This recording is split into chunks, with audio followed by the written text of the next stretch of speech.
Welcome to another IMS Reality Top Ranked Agent help tutorial. The purpose of this video is to teach you about the function of Reality CMA. For the purpose of this video, I'm using an older Chicago database, but as a member, you will have an up-to-date database that you registered with.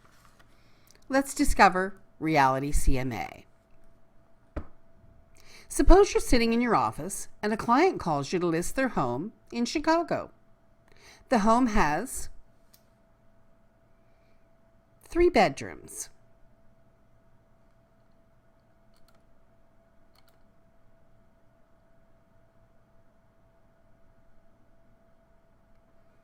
And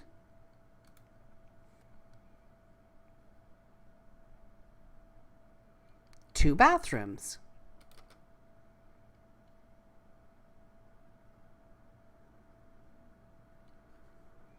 The home also has a square footage of 1,800 square feet. Once you enter everything into your search criteria box, you can now go to your graphs and graph out what the average price of a 3-bedroom, 2-bathroom, 1,800 square foot home in Chicago would be.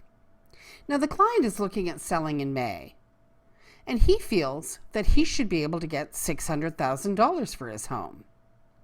You can look at the previous May and realize that a 3-bedroom, 2-bathroom, 1,800 square foot home in Chicago only sold for $322,212,000.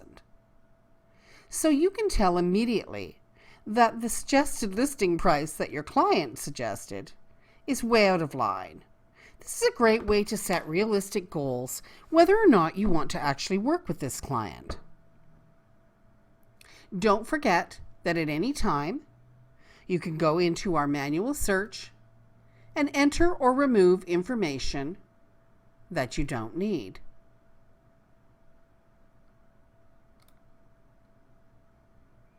Also remember that every drop-down menu has a little blue question mark beside each item in that drop-down menu.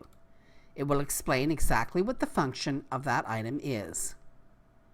And on every page, there's a little blue and white eye icon, which will also describe what that item does and how to use it. Now keep in mind with Reality CMA that not every MLS makes it mandatory to put square footage on their deals. We'll clear our search and I'll explain.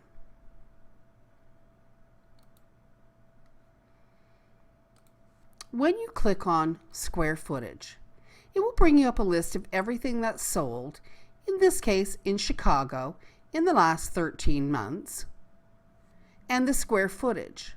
We can immediately see at the top 27,481 homes were sold that did not have the square footage put onto the MLS paperwork. So sometimes in MLSs with this situation, it's a little harder to use square footage factoring in a price. However, where you see large numbers of solds, like in this case, a 1,200 square foot home had 2,431 units sold, you could certainly use that square footage, and so on down the line. So where you see larger numbers, you can definitely use them. But it is a tough one to use, and many markets have that similar problem. Once you're finished, remember to clear your search, click on your Reality logo, and you're back at the beginning of your program.